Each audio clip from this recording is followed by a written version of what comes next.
A warm welcome to Joburg today. I'm Riley Sakwe.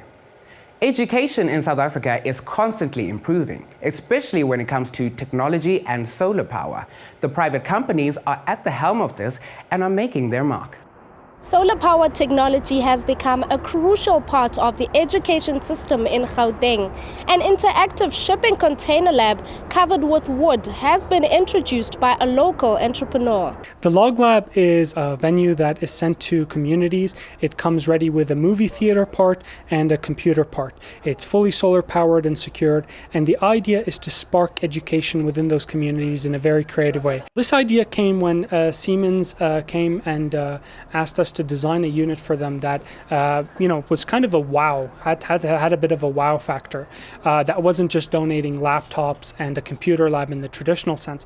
So we came up with this. With the Innovation Hub as a support system, this is also a way to encourage entrepreneurship. I'm pretty sure some entrepreneurs who come in here will ask questions about the solar and see if they can implement it themselves, maybe start a mini solar business within their communities. I think the Log Lab is a great initiative, given some of the challenges that we face in this particular country.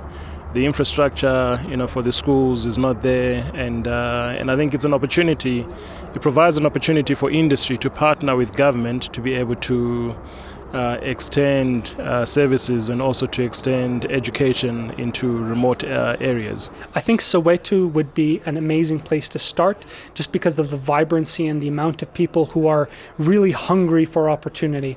And this would be a great place for them to utilize the bookable venue part, which is the movie theater, and the laptops, as well as just learn about some of the technologies that are being used. It actually creates jobs within the communities by creating micro income streams. So this unit will be placed at a school, but it'll also make the school 10 to 15,000 rand per month from micro income streams, something like scanning and printing. And this provides 3 days of battery autonomy and can fully charge within a day. And most of the units, most of the devices inside the unit utilize very low power. The Log Lab is designed for interactivity and low-cost, secure operation. And with more of these produced, the future of the education system looks bright. I'm Butumela Ratokwena for Joburg Today.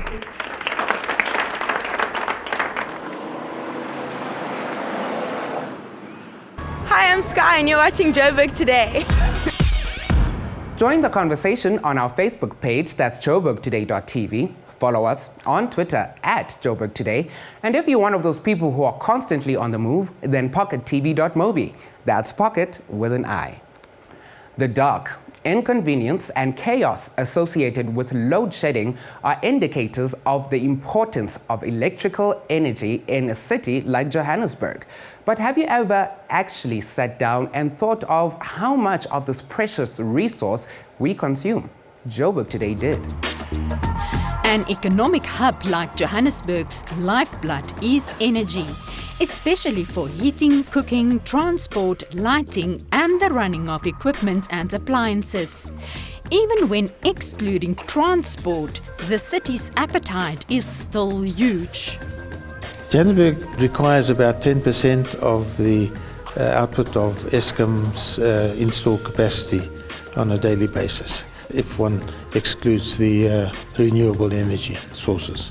In numbers, it's about 2,600 megawatts peak, and the amount is 12 gigawatt hours of energy. And this is after some years of load shedding. There has been a significant drop from about 13 gigawatt hours to 12, and so there's been about a 10% drop.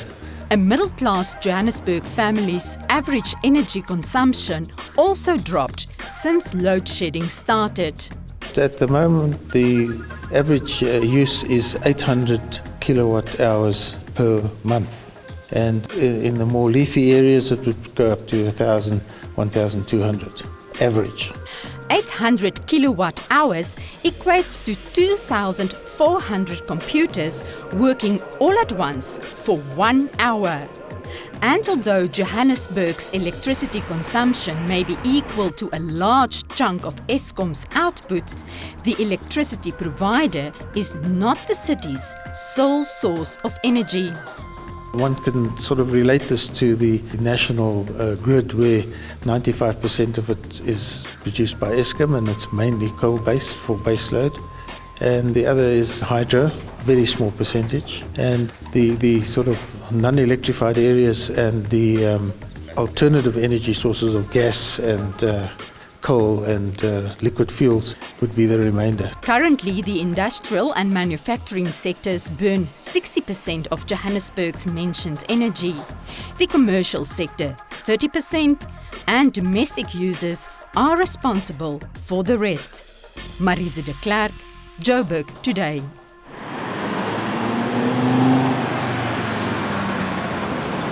I'm Zwani Lengubeni and you're watching Joburg Today. Being green is in vogue nowadays. Even the buildings on the other side of the fence are green. The Green Building Council of South Africa has already certified over 100 buildings as such since its inception.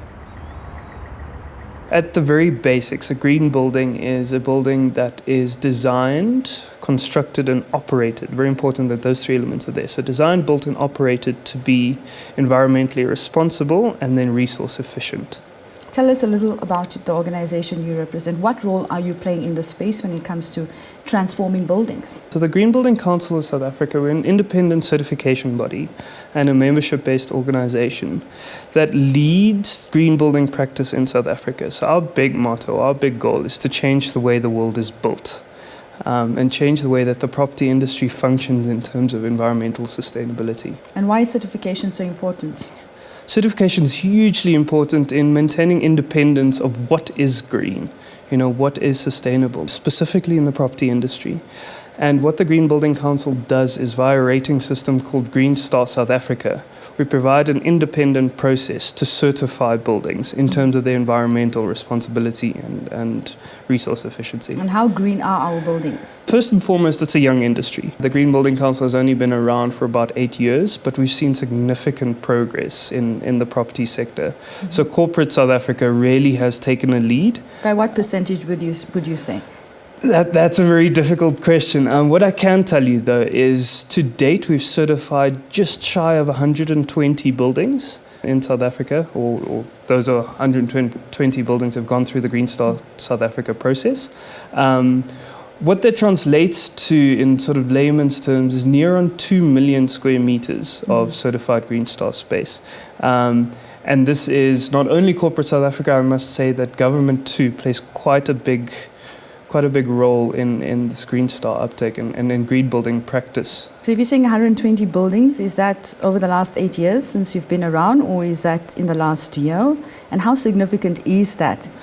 So uptake was slow, or looking back relatively, it was slow. So in our first 2 years, we certified 1 to 2 buildings.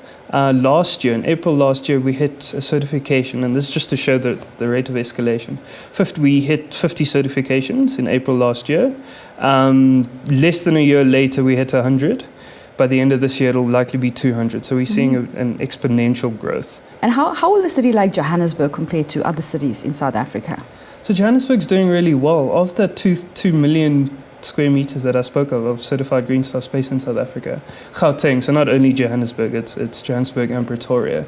Gauteng represents 1.2 million square meters. I know last year the C40 summit, a lot of the cities pledged big time to going green in respect of buildings. How does Johannesburg compare internationally, or South Africa for that matter? So from a Green Building Council perspective, we now chair the World Green Building Council, which is a parent body for green building councils around the world. With our recent signing into the C40s network via Johannesburg, we really are taking a leadership stand.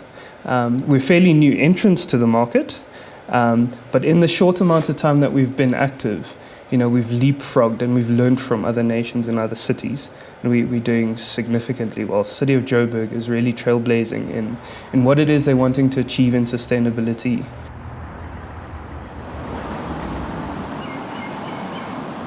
Hi, this is Darren Simpson from The Breakfast Express on 947. You watching Joburg Today. And that, unfortunately, brings us to the close of today's show.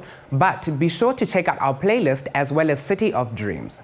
That's it from me, Riley. I leave you with Newton's second law, fact of life. Back in ETV. Yeah.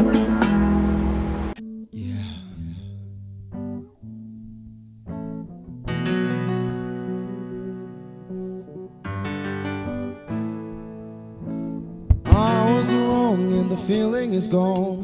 Lights went off as I walked away. Give me a chance, baby, I will change. Baby, please don't walk away. I said I was wrong and the feeling is gone, and the lights went off as I walked away. Give me a chance, baby, I will change.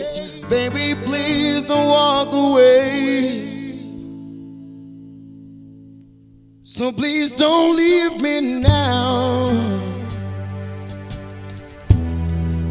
Let's make it work somehow. Somehow, please don't leave me now.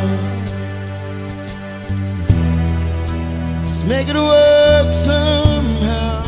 Let's make it work somehow. Before I started speaking my mind, ask you now to think of me. It's a general question at the fact of life. Will you be there till the end of time? Before I started speaking my mind, ask you now to think of me. It's a general question and a fact of life. Will you be there till the end of time?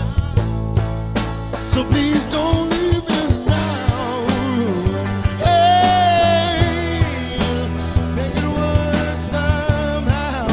Let's make it work somehow. Please don't leave me now. Hey, let's make it work somehow. Let's make it work somehow. Oh.